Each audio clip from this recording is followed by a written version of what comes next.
नमस्कार साथियों, कैसे हैं आप सभी। आप सभी अच्छे होंगे। चलिए एक मोटिवेशन कोटेशन से अपनी क्लास को स्टार्ट करते हैं।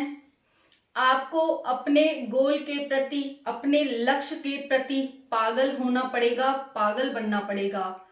क्योंकि स्कूल के टॉपर कभी इतिहास नहीं रचते, इतिहास सन की रचते हैं।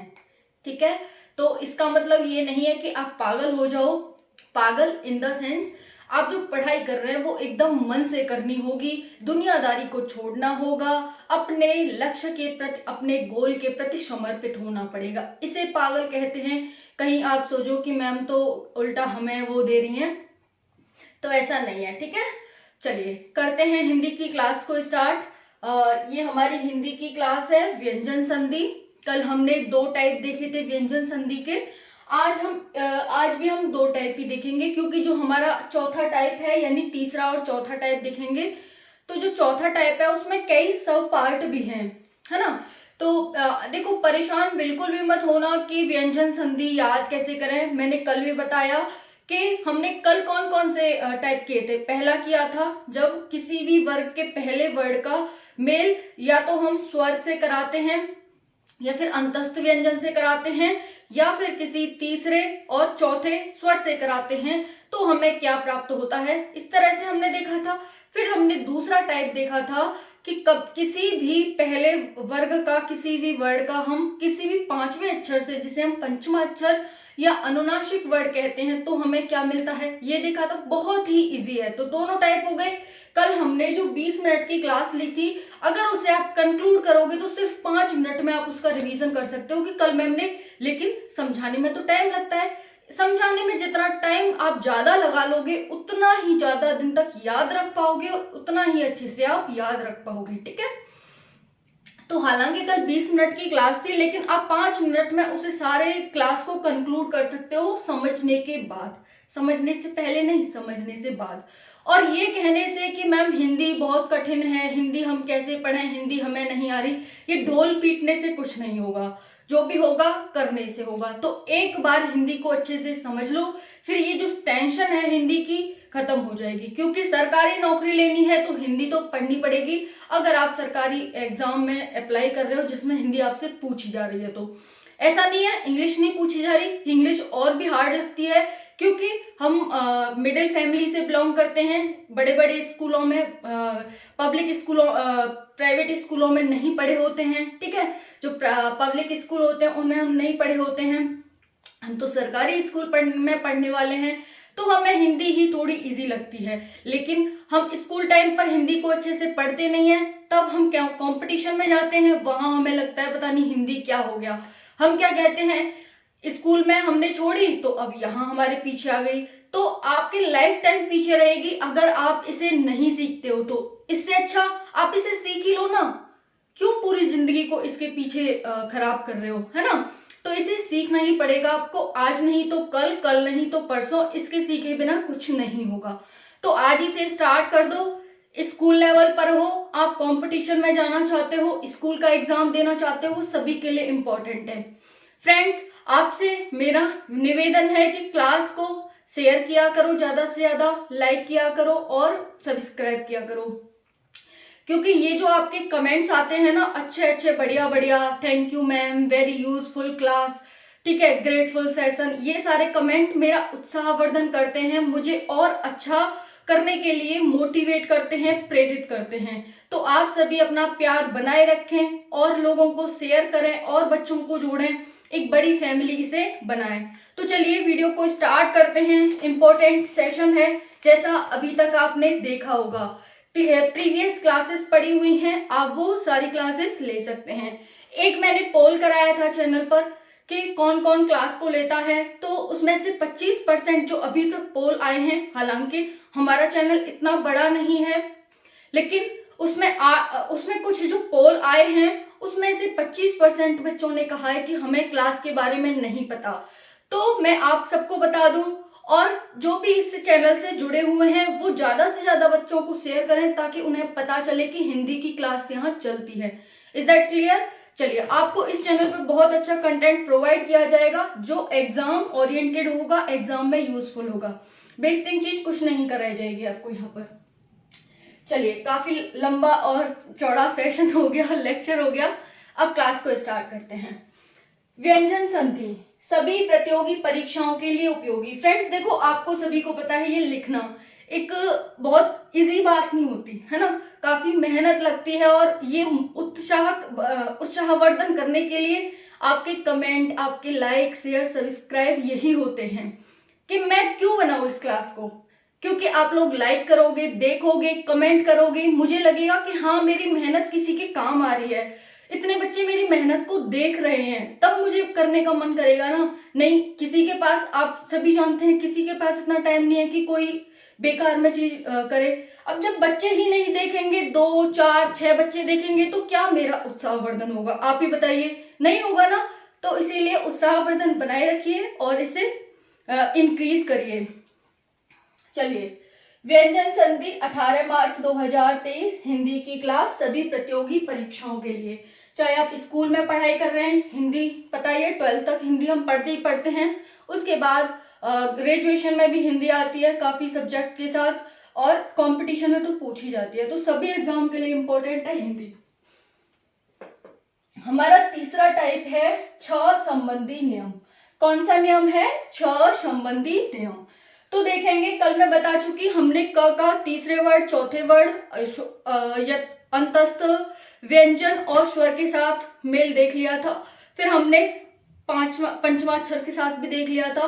और हमारा तीसरा टाइप है छ संबंधी नियम। चलिए, छ संबंधी नियम देखते हैं। किसी भी ह्रस्व स्वर, ह्रस्व कौन से होते हैं बताइए, मुझे कमेंट सेक्शन में बताना। जो भी क्लास देख रहे हैं वो मुझे कमेंट सेक्शन में बताएंगे ह्रस्व स्वर क्या होते हैं। तो देखो, ह्रस्व स्वर मैंने जब वर्णमाला की क्लास ली थी उस टाइम पर आपको बताया था कि ह्रस्व स्वर क्या होते हैं। ह्रस्व स्वर को हम लघु स्वर, मूल स्वर या फिर ह्रस्व स्वर कहते हैं। मूल स्वर, लघु स्वर या फिर ह्रस्व स्वर कहते हैं। कौन से होते हैं? छोटा आ, छोटा आ, छोटी ई और छोटा ऊ, ये हमारे क्या होते हैं? ह्रस्व स्वर होते हैं। एक मिनट, ठीक है। तो किसी भी ह्रस्व स्वर, तो मैं यहां पर अंडरलाइन कर देती हूं, किसी भी ह्रस्व स्वर या बड़ा आ। बड़ा आ क्या है? ये दीर्घ स्वर है और उसमें भी क्या है? दीर्घ स्वर है। बड़ा आ, बड़ी ई, बड़ा ऊ, बड़ा ओ, बड़ा ओ, ये सारे क्या हो जाते हैं? ह्रस्व स्वर हो जाते हैं। बड़ा ओ, ठीक है। का मेल छ से होता है। जब या तो ह्रस्व स्वर का या फिर बड़े आ का मेल जब छ से होने पर छ से पहले च जोड़ दिया जाता है। क्या जोड़ दिया जाता है? च। च कौन सा? आधा च। तो यहाँ पर आधा च जोड़ दिया जाता है। बहुत ही इजी वे में, सिर्फ अभी तो हम किताबी लैंग्वेज देख रहे हैं एक तरह से, लेकिन मैं आपको आसान भाषा में भी बताऊंगी, ठीक है। तो देखो, ये क्या कह रहा है? ये जो हमारा छ संबंधी नियम है, ये कह रहा है कि किसी भी ह्रस्व स्वर या आ का मेल जब हम छ से कराते हैं, छा छतरी वाला जो छ है इससे कराते हैं, तो छ से पहले च जुड़ जाता है। जैसे देखो, मेरे पास मैंने ह्रस्व स्वर लिख लिए, छोटा आ, छोटी ई, छोटा ऊ, प्लस, या फिर यहाँ पर क्या हो सकता है? बड़ा आ हो सकता है। प्लस को हटाते हैं इस तरह से। इनका मेल मैं किससे कराऊं? छ से करा रही हूं। मेरे पास क्या आएगा इक्वल में? मेरे पास आ जाएगा च और छ। Is that clear? इनमें से कोई भी शब्द आ जाए, पहला वर्ड, सॉरी कोई भी वर्ड आ जाए पहला वर्ड, दूसरा वर्ड आपके पास छ होगा, जैसा कि हम मतलब first word plus second word करते आ रहे हैं, उसी की बात कर रही हूँ। तो हमारे पास ये प्राप्त होगा। Is that clear? एक लाइन में। तो आप यहाँ पर लिख भी सकते हैं इस नियम को। जब आप कॉपी में नोट करेंगे, अपने नोट्स जरूर बनाना, क्योंकि आपको किसी पर विश्वास नहीं होना चाहिए, अपने ऊपर विश्वास होना चाहिए। जो वो नोट होंगे ना, जो आप नोट्स बनाओगे, वो आपका विश्वास होंगे कि हाँ ये मैंने बनाए हैं, है ना, और वो हमेशा ही आपके काम आएंगे। आप उसमें 2-4 लाइन और ऐड करके लिखेंगे, जैसे मैंने अब यहाँ पर ये नहीं लिखा था, तो आप इस तरह से, जब मैं कह रही हूँ ना, इस तरह से लिख लेना, अ, ए, उ, बड़ा आ प्लस छ। इक्वल टू छ छ। तो जब भी आप एग्जाम में देखेंगे ना, एग्जाम में देखेंगे कि भाई इस तरह से और ये आ रहा है तो हमारा च और छ आ जाएगा, यानी कि ये है वो च में चेंज हो जाएंगे, छ हमारा ऐसे आ जाएगा। तो आप ये भी लिख पाओगे वहां पर, ठीक है। तो बहुत ही इंपॉर्टेंट होता है इस तरह से नोट्स बनाना, तो नोट्स जरूर बनाए अपने। ये जो मैं लिखवा रही हूँ ना, इसी को नोट्स फॉर्म में लिख लें। वैसे तो ये नोट्स ही है, मैंने इतने शॉर्ट बनाया कि ये नोट्स ही आपके काम आने वाले हैं, ठीक है। लेकिन आप या तो इनका प्रिंट आउट निकलवा लेना, जिस तरह से मैं पीडीएफ डालती हूँ ना कम्युनिटी पर, या तो प्रिंट आउट ले लेना या फिर आप इनको नोट कर लेना। इसी को मैं नोट कह रही हूँ, ठीक है। चलिए, तो हमने देख लिया किसी भी हश्र या फिर आ का मेल छ से होने पर छ से पहले च जोड़ दिया जाता है, चेंज नहीं होता, छ से पहले च जोड़ दिया जाता है। कौन सा? आधा च। जैसे पर प्लस छेद। अब यहाँ पर आपने क्या देखा, यहाँ पर ई की मात्रा लगी हुई है। कौन सी ई है? छोटी ई। छोटी ई की मात्रा लगी हुई है, यहाँ पर क्या है? छ। आपको छ देखकर ही समझ आ गया कि छह संबंधी नियम है ये। देखो यहाँ सब में छ दिख रहा है, और भी एग्जाम्पल है जिनमें भी आपको छ दिखेगा। जैसे आपको यहाँ पर छ दिखता है, आप समझ जाएंगे तो छह संबंधी नियम है। और छह संबंधी नियम में मैम ने कहा था कि या तो हश्र हो, आ ए उ, या फिर बड़ा आ हो। इनका मेल जब हम छ से कराते हैं तो छ के पहले छ लग जाता है। Is that clear? बस इतना लिखना है आपको, और शॉर्ट करके लिख लो अपनी कॉपी में। तो यहाँ पर प्लस छेद, अब क्या होगा? छ से पहले छ जुड़ जाएगा। यहाँ पर देखा ना, छोटी ई की मात्रा है तो ये क्या है? स्वरती, स्वरी तो है, हश्र है। परिच्छेद, बाकी सभी सेम आ गया, छ से पहले च जुड़ गया। वैसे ही स्व प्लस छंद, स्व प्लस छंद, यहाँ पर देखा आपने अ है, ये आ की मात्रा है ना इसमें व में, यहाँ पर छ है।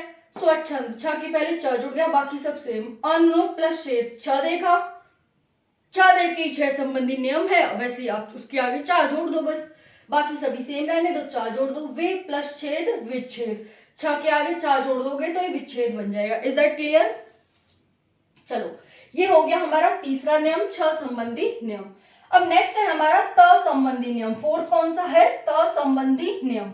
इसका पहला सब पार्ट है त के बाद यदि च छ हो तो ता च हो जाता है। देखो त संबंधी नियम है तो त का ही चेंज करेंगे। त के बाद यदि च छ हो तो, जैसे त है, पहला वर्ड त है, उसके बाद या तो च है या फिर छ है, तो त च में चेंज हो जाएगा। तो जो ये जो त है ना, वो किस में चेंज हो जाएगा? च में। तो हमारा च आ जाएगा। क्लियर हो गया? बहुत इजी है। त आए, उसके साथ च और छ आ जाए तो वो च में चेंज हो जाता है। जैसे देखो, उत प्लस चारण, त आया, च आया, च या छ में से कोई भी आए, अगर च आता है या फिर छ होता तब भी। अब आप कहेंगे मैम यहाँ पर भी छ आ रहा था और आपने यहाँ पर भी कह दिया, तो देखो ना फ्रेंड्स, देखो यहाँ पर ये पूरा व्यंजन है, इसमें अ नहीं निकाल सकते आप कि हसुसर निकाल लें या फिर बड़ा आ निकाल लें, नहीं निकाल पाओगे। क्या है? ये व्यंजन है और त आ रहा है, ठीक है। तो त संबंधी नियम में आप यहाँ देखोगे यहाँ क्या आ रहा है पहले वर्ड में। छ संबंधी नियम में आप दूसरे में देखोगे कि छ आ रहा है कि नहीं आ रहा। त संबंधी नियम में हो सकता है छ भी आ जाए, छ भी आ जाए, लेकिन ये आपको ध्यान रखना है। कितना इजी है देखो, है कि नहीं? तो जब भी आप छ संबंधी नियम पढ़ेंगे तो आप ध्यान रखेंगे कि सेकंड वर्ड में छ आना चाहिए, लेकिन जब आप त संबंधी नियम पढ़ेंगे तो आपको ये समझ आना चाहिए कि पहले वर्ड में जो पहला शब्द है उसका जो दूसरा वर्ड है वो त होना चाहिए। Very easy. इससे अच्छा बताओ कोई ट्रिक हो सकती है? नहीं हो सकती। तो अब यहां से अ नहीं निकाल सकते कि मैम हम यहां से अ निकाल लेंगे वो श्योर हो जाएगा, नहीं निकलेगा, क्योंकि ये प्रॉपर व्यंजन है। तो उत प्लस चारण इज इक्वल टू उच्चारण, सब सेम आ गया। त है वो आधे च में चेंज हो गया, ठीक है। तो यहाँ पर भी आधा, ये आधा ही है इसका मतलब। एक मिनट, यहाँ पर भी आप आधा ही कर लेंगे, इसका मतलब आधा ही होता है और इसका मतलब भी आधा ही है, ठीक है। चलिए, हाँ सब ठीक है ना? ठीक है। अब देखो नेक्स्ट हमारा नेक्स्ट हमारा एग्जांपल है उत प्लस चारण, देख लिया उच्चारण। उत प्लस चरित, उत प्लस चरित इज इक्वल टू उच्चरित। कैसे? त आया, च आया, त च में चेंज हो गया, बाकी सभी एज इट इज। तो कैसे पहचाना है? त संबंधी नियम है, क्योंकि हमने त देखा यहाँ पर। त देखा, कौन सा त देखा? आधा त देखा, ठीक है। तो इस तरह से आप पहचानेंगे। अब देखो यहाँ पर जगत प्लस छाया, त आधा आया है, स्वर निकाल ही नहीं सकते क्योंकि है ही नहीं, होगा तभी तो निकालेंगे, है ही नहीं। तो जगत प्लस छाया इज इक्वल टू जगत छाया। तो जग सेम, छाया सेम, त का च में परिवर्तन। सत्य प्लस चरित, यहाँ पर चरित सेम, स सेम, ये त वो च में चेंज हो गया। Is that clear? Very easy, इससे और इजी नहीं हो सकता आई थिंक। चलिए सेकंड इसका स पार्ट देखते हैं, किसका? त संबंधी नियम का। पहला त संबंधी नियम क्या था कि त आए पहला वर्ड और दूसरा वर्ड च और छ में से कोई हो तो त है वो च में चेंज हो जाता है। क्लियर? सेकंड क्या कह रहा है कि त के बाद यदि, देखो इस तरह से लिखना आप अपनी कॉपी में, है ना, मैं लिखवा रही हूं, अब मुझे मिटाना पड़ेगा क्योंकि मुझे इसका भी बताना है, तो आप ऐसे लिखते जाना साथ के साथ। त के बाद यदि ज झ हो तो त ज हो जाता है। त के बाद यदि ज झ, अभी क्या था? च छ था, या तो च आ सकता है या फिर छ आ सकता है। अब क्या है? त के बाद यदि ज और झ आए, ज झ, च छ एक साथ ही आ रहे थे, ज झ एक साथ ही आ रहे हैं। चा चम्मच छा छतरी जा जलेबी चा झंडा, तो कुछ नहीं करना आपको, ता तक ली का च छ से करा देना है, पहले च में चेंज हो जाएगा, ता तक ली का ज झ में करा देना है, तो वो ज में ही चेंज हो जाएगा। ठीक है, ज ही रहेगा। तो देखो जैसे सत प्लस जन, सज्जन, देखो मैं ऐसे ही बता देती हूँ, नोट कर लिया होगा ये आपने। सेकंड सब पार्ट क्या कह रहा है, इसी तरह जैसे हम उसमें नहीं पढ़ते थे, पूरी केमिस्ट्री क्या है? इक्वेशन है, एक इक्वेशन की फॉर्म में पढ़ते हैं पूरी केमिस्ट्री को, तो फॉर्मूला से लिखते थे। हमने याद कर लिया मीथेन का फॉर्मूला क्या है, तो बस हमने CH3 लिख दिया, है ना, मेथ एथ प्रोब्यूट, ये सारे लिख दिए फॉर्मूले से। तो हमें ये पूरी थ्योरी लिखने की जरूरत नहीं होती थी, हम एक इक्वेशन से एक पेज की बराबर अपना भाषण दे सकते हैं। तो वैसे ही यहाँ पर आपको इक्वेशन फॉर्म में लिखना है। तो ये क्या कह रहा है? त के बाद यदि त आए और त के बाद क्या आ जाए? ज और झ में से कोई आ जाए, तो त किस में चेंज हो जाएगा? त हो जाएगा हमारा ज में चेंज। क्लियर? तो देखो यहाँ पर सत्य प्लस जन सज्जन, बाकी सभी सेम, त ज में चेंज हो गया, किसमें? आधे ज में। ये आधा ज है, इसका मतलब हलंत लगा हुआ है, ये आधा ज है। Is that clear? तो प्लस ज्वल, तो त आ रहा है, त संबंधी नियम है, ज्वल उज्ज्वल, ये जो त है वो आधे ज में चेंज हो गया, बाकी ये वाला ज सेम और ये वाला। देखो यहाँ पर जब भी हम उज्ज्वल लिखते हैं ना, उज्ज्वल बहुत सारे बच्चे शुद्ध नहीं लिखते हैं, क्या करते हैं? आधा ज लगाएंगे और पूरा ज लगा देंगे। लेकिन अगर हम यहाँ पर आधा ज लगाते तो ये जो हमारा शुद्ध हो ही नहीं पाता शब्द, तो इसीलिए हमने यहाँ पर दो आधे ज लगाए हैं। ठीक है, क्योंकि उज्ज्वल ऐसे लिखा जाता है, डबल आधे ज आते हैं, एक पूरा ज आता है, तो इसीलिए त को तो हमने आधे ज में चेंज कर दिया, आधा ज यहाँ से रह गया, लेकिन फिर तो ये उज्ज्वल हो जाता, जो कि नहीं होता, इसीलिए हमने पूरा ज भी यहाँ पर लगाया है। उत प्लस झटका, ऐसे कुछ ही शब्द होते हैं जो कि एग्जामिनर आपको बोलता भी है कि निम्नलिखित में से कौन सा शुद्ध शब्द है, तो ध्यान रखेंगे। उज्ज्वल मोस्ट इंपॉर्टेंट है क्योंकि इसमें बच्चों को कंफ्यूजन रहती है, उज्ज्वल आधा ज पूरा ज सही करते हैं, इसीलिए वो बार बार गलत करते हैं, तो आप ये वाला ध्यान रखना। ठीक है, मोस्ट इंपॉर्टेंट है शब्द शुद्धि की वजह से भी, और ये आपका तो है ही। उत प्लस झटिका, उज्झटिका, त की जगह ज आ गया, बाकी सभी सेम, औरों में नहीं होगा, वो कोई कोई होता है। नेक्स्ट है जगत प्लस जननी, जगत जननी, जगत प्लस जननी। अब आपने देखा त है तो त संबंधी नियम है, ज आ रहा है उससे तो कोई दिक्कत नहीं, उसने तो कहा ही है, या तो ज आना चाहिए, झ आना चाहिए, चलो ज भी आ रहा है, और यहाँ पर क्या है? ये त है, तो त ज में चेंज हो जाएगा। बाकी आप देख ही सकते हैं, झ है या फिर ज है, ज झ ज झ, यही तो है, ज ज और ज झ, है ना। तो इस तरह से आप, तो अभी हमने क्या देख लिया इसमें देख लिया कि किसी भी हर्षोशर का या बढ़िया का या फिर हम का छ से कोई भी कराते हैं, किसी का भी मेल कराते हैं, तो उसमें छ से पहले च जोड़ दिया जाता है। उसके बाद हमने त संबंधी नियम में देखा, एक बार ऐसे और देखो, किसी भी हर्षोशर या फिर बड़े आ का मेल जब छ से कराते हैं तो छ के पहले च जोड़ दिया जाता है। दूसरा त संबंधी नियम कह रहा है कि त के बाद यदि च छ हो तो त च में चेंज हो जाता है, जब हलंत लगा हो तो इसका मतलब आधा च है।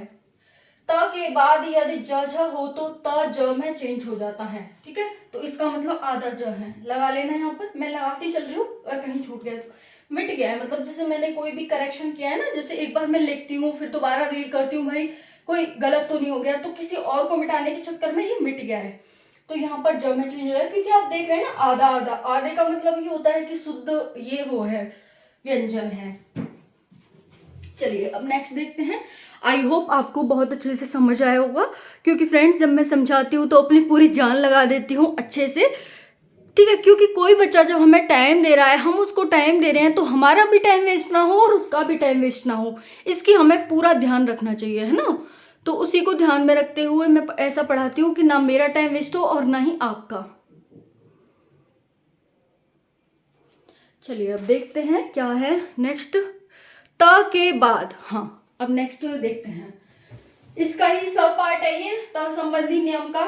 ये कह रहा है कि त के बाद यदि ट ड हो तो त क्रमशः ट और ड में बदल जाता है। जैसे त के बाद त के बाद यदि ट ड हो, यदि त आ गया, पहला वर्ड हमारा त आ गया, त के बाद या तो ट आ गया या फिर ड आ गया, इनमें से कोई एक आ गया, तो त है वो अगर ये आया है तो आधे ट में चेंज हो जाएगा, अगर ड आया है तो आधे ड में चेंज हो जाएगा।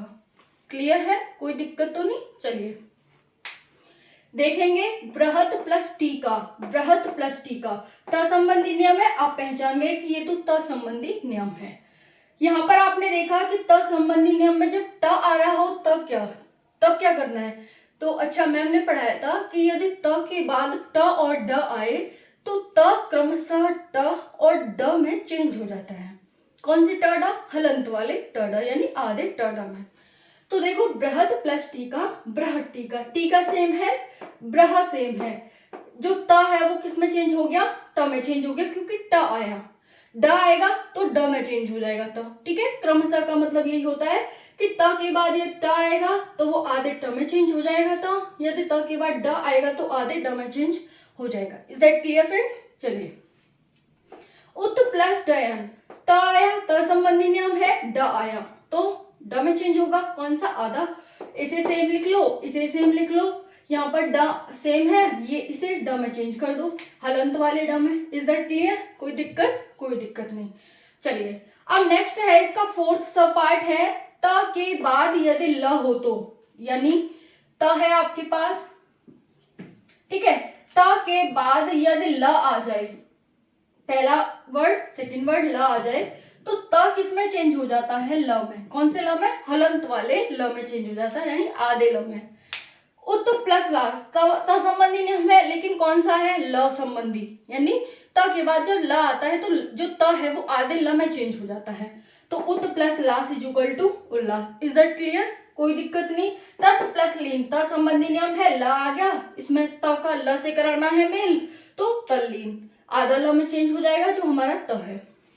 बहुत ही इजी है फ्रेंड, है ना। चलिए नेक्स्ट देखते हैं, त के बाद यदि श हो तो, त के बाद त है आपका, उसके बाद आपका श आ गया, कौन सा, शीटी वाला श, तो क्या होगा, त च और श छ में चेंज हो जाएगा। त के बाद यदि श हो तो त च और श छ में चेंज हो जाता है।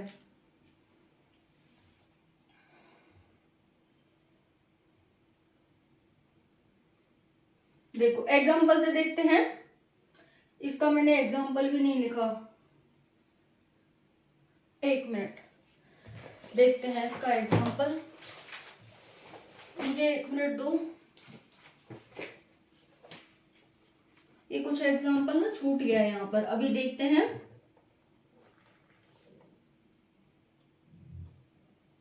त के बाद यदि श हो तो त का च, श का छ हो जाता है। हाँ वो तो ठीक है, लेकिन एग्जाम्पल क्या है, जैसे उत प्लस श्वास, एग्जाम्पल लिख लेंगे आपका, आप इसके देखो अपनी कॉपी में नोट कर लेना, मैं यहां से मिटा देती हूँ, या आप सभी ने नोट कर लिए होंगे। देखो इस तरह से मिट जाते हैं, अब ये मिट गया ना, तो मैं इसे दोबारा लिख देती हूँ, ठीक है। चलिए और डार्क हो गया, अच्छा है आपके लिए। देखो त त के बाद यदि श हो तो कभी त का च में और कभी श का छ में चेंज हो जाता है। त कभी च में और श कभी छ में चेंज हो जाता है। जैसे उत प्लस श्वास। अब देखो त आया तो आप समझ गए त संबंधी नियम है, लेकिन यहाँ पर श आया तो आप समझ गए कि त के बाद श हो तो त कभी च में और श है वो छ में चेंज हो जाता है। श आया तो क्या होगा, ये उत प्लस श्वास, उच्छ्वास। समझेंगे, ध्यान से समझेंगे। देखो उ सेम आ गया, श्वास सेम आ गया, सॉरी ये वास सेम आ गया। क्या हुआ, श के आगे श का छ में चेंज हो गया और च लग गया, श का छ में चेंज हो गया और च लग गया। Is that clear? ये समझ आया आपको? बताओ, इतना समझ आया? ठीक है, ये हो गया उत प्लस श्वास इज इक्वल टू उच्छ्वास, ये हमारा हो जाता है। अब कैसे हुआ, त के बाद यदि श हो तो, यानी कोई आपका त है और उसके बाद कोई श आ गया आपके पास, ठीक है, त का च में चेंज हो जाना और श का छ में। जैसे देखो ये स है, ये किस में चेंज हो गया, ये तो छ में चेंज हो गया, ये जो त था वो किस में चेंज हो गया, इसमें डबल रूल लग रहा है, डबल रूल लग रहा है। एक और बार समझेंगे फ्रेंड्स, कोई ज्यादा दिक्कत समस्या वाली कोई वो नहीं है, परेशानी नहीं होना है, दोबारा समझेंगे। इस नियम में थोड़ा डबल रूल लगा हुआ है। देखो ये कह रहा है कि जब त के बाद श आ जाए, त के बाद श आ जाए, कोई त है आपके पास और उसके बाद चीटी वाला श आ गया, आधा पूरा जितना भी आना आ गया, तो ये कह रहा है कि जो त है ना वो तो च में चेंज हो जाएगा और जो श है ना वो छ में चेंज हो जाएगा। कोई दिक्कत? कोई दिक्कत नहीं। मैंने एक एग्जांपल लिखा, उत प्लस श्वास। कैसे करूंगी मैं इसे, पहले तो आपने देखा त संबंधी नियम है, त के साथ श संबंधी नियम है। मैम ने बताया था जब ऐसा आ जाए त और श साथ साथ आ जाए तो त को च में चेंज हो जाता है, वो तो ऐसे लिख लेंगे, त को च में और श को छ में चेंज कर देंगे। बताइए कोई दिक्कत? कोई दिक्कत नहीं, अब तो इजीली हो गया होगा। तो यही ये कह रहा है। इसके भी एक देखो उच्छ्वास का आप एग्जांपल लिख लेना कॉपी में, यहाँ पर रह गया है भाई मिस्टेक, ठीक है फ्रेंड। तो आप ये वाला एग्जांपल लिख लेना, उत प्लस श्वास, और वहां पर इस तरह से एरो लगाकर लिख लेना कि मैम ने कहा था कि इस तरह से होना है तो इस तरह से हो जाता है। देखो फिर हम लिख लेते हैं सत प्लस शास्त्र, सत प्लस शास्त्र। एक और एग्जांपल कर लेते हैं, त संबंधी नियम श संबंधी, त के साथ श संबंधी नियम, स ऐसे ही एज इट इज रहेगा, त का च में श का छ में, उच्च उच्छास्त्र। बताइए कोई दिक्कत हो गई इसमें? कोई दिक्कत नहीं हुई, वेरी इजी वेरी सिंपल, ठीक है फ्रेंड्स। तो ये भी एग्जांपल लिख लेना, वो भी एग्जांपल आप लिख लेना। चलिए नेक्स्ट देखते हैं, त के बाद यदि ह हो तो त का द में और ह का ध में। सेम इसमें भी दोहरा नियम लगा हुआ है, दो का नियम लगा हुआ है। अभी तक हम एक ही, आपने देखा था ना, एक ही वर्ड में चेंज करते थे, लेकिन यहाँ पर क्या हो रहा है, यहाँ पर दोनों वर्णों को चेंज करना पड़ रहा है, पहले को भी और दूसरे को भी। इसीलिए मैंने इतना टाइम लिया आपका समझाने में कि जब भी आप त और श का देखेंगे तो इस तरह से आपको दोनों वर्णों को चेंज करना पड़ेगा। त के बाद यदि ह हो तो त द में और ह ध में चेंज हो जाता है। त आया, जैसे तत् प्लस हित, आपने देखा तत् संबंधी नियम है, लेकिन मैम ने कहा था कि त के बाद यदि हल ह आ जाए, हल्का ह, तो क्या होता है कि त तो द में चेंज हो जाता है, त था वो द में चेंज हो गया और ह ध में चेंज हो जाता है, तो तत् प्लस हित इज इक्वल टू तद्वित बन जाता है। उत प्लस हत, त और ह, उद्वत, दोनों चेंज हो जाएंगे, त द में और ह ध में। उत प्लस हार उद्धार, उत प्लस हत उद्धत। Is that clear friends? तो ये आपको अच्छे से समझ आ गया होगा, मैं आशा करती हूँ ऐसी। और कोई भी डाउट जहां तक है तुम नहीं रहा होगा, देखो एक बार ना रिवीजन कर लेते हैं इसका, ठीक है। चलिए देख लेते हैं एक बार। देखो पहला तीसरा हमारा नियम है व्यंजन संधि का, कि छ संबंधी नियम क्या कहता है कि किसी भी ह्रस्व स्वर या फिर आ का मेल जब छ से कराते हैं तो छ में चेंज हो जाता है। कौन सा छ? आधा च, तो यहाँ पर च में चेंज हो गया। उसके बाद ये जैसे परिच्छेद, स्वच्छंद, अनुच्छेद, यहाँ पर आप देखेंगे 6 संबंधी नियम में सेकंड में। ये आपको पहले से ही माइंड सेट बनाना पड़ेगा इस तरह से। त संबंधी नियम में पहला रूल कहता है कि त के बाद यदि च और छ आ जाए तो त च में चेंज हो जाता है। पहले में देखेंगे त आ रहा है और दूसरे में च छ आ रहा है, तो इसका मतलब ये दूसरा पहला नियम है त संबंधी का। यहाँ पर देख लेंगे उत प्लस चरित सचरित, इस तरह से। सेकंड में कह रहा है कि त के बाद यदि ज ज हो तो त का ज में चेंज हो जाता है, जैसे सत प्लस जन सज्जन, उत प्लस झटिका उज्झटिका, उत प्लस जल, इस तरह से। तीसरा नियम कहता है कि त के बाद यदि ट ढ आ जाए तो त क्रमशः ट और ढ में चेंज हो जाता है। तो त है वो ट आएगा तो ट में चेंज, और जब त ड हो तो ड में चेंज। नेक्स्ट कह रहा है कि त के बाद यदि ल हो तो त ल में चेंज हो जाता है। ये मैंने सब समझा के दिखा रखा है आपको। त के बाद यदि श हो तो ये दोहरा रूल है इसका। त के बाद त च में और श छ में चेंज हो जाता है। त के बाद यदि ह हो तो त द में चेंज हो जाता है और ह ध में चेंज हो जाता है, जैसे कि तत् प्लस है तत्व, उत प्लस हत। ठीक है, चलिए अब हम पी लेते हैं थोड़ा सा पानी, क्योंकि फ्रेंड्स क्या है ना, मैं ऑफलाइन कोचिंग भी करती हूँ। ठीक है, तो इस वजह से थोड़ा सा अभी कोचिंग से आई थी। वैसे क्लास रेडी करके गई थी, उससे पहले खुद पढ़ा था, अपनी भी स्टडी कर रही थी, क्लास रेडी करके गई, फिर आई, उसके बाद आपकी क्लास ली, अब फिर से काम ही करना। चलिए, तो क्लास कैसी लगी कमेंट सेक्शन में ज़रूर बताना। ज़्यादा से ज़्यादा वीडियो को लाइक करना, शेयर करना और ज़्यादा से ज़्यादा सपोर्ट करो फ्रेंड्स। ठीक है, चैनल को ग्रो कराओ, जिससे कि मैं आपके लिए और अच्छी फैसिलिटीज़ ला सकूं और अच्छे से आपको क्लासेस प्रोवाइड कर सकूं और अच्छा कंटेंट दे सकूं और हम लाइव क्लासेस ले सकें। ठीक है, तो करते रहिए सपोर्ट ज़्यादा से ज़्यादा। अपने फ्रेंड्सों को, अपने पड़ोसियों को, सबको बताएं क्लास के बारे में। छोटे बच्चे हैं, 6ठी 7वीं 8वीं, हिंदी काफ़ी इंपॉर्टेंट है, जैसा कि आप उसका इम्पोर्टेंस देख ही सकते हैं, एग्जाम में कितना पूछा जा रहा है। सभी के लिए इम्पोर्टेंट है क्लास, सभी को शेयर करें क्लास को। ठीक है, अपने व्हाट्सएप पे, अपने ग्रुपों पे जो भी हैं उनमें शेयर करें, अपने स्टेटस पे लगाएं। ठीक है, चलिए, थैंक यू सो मच और जय हिंद, जय भारत।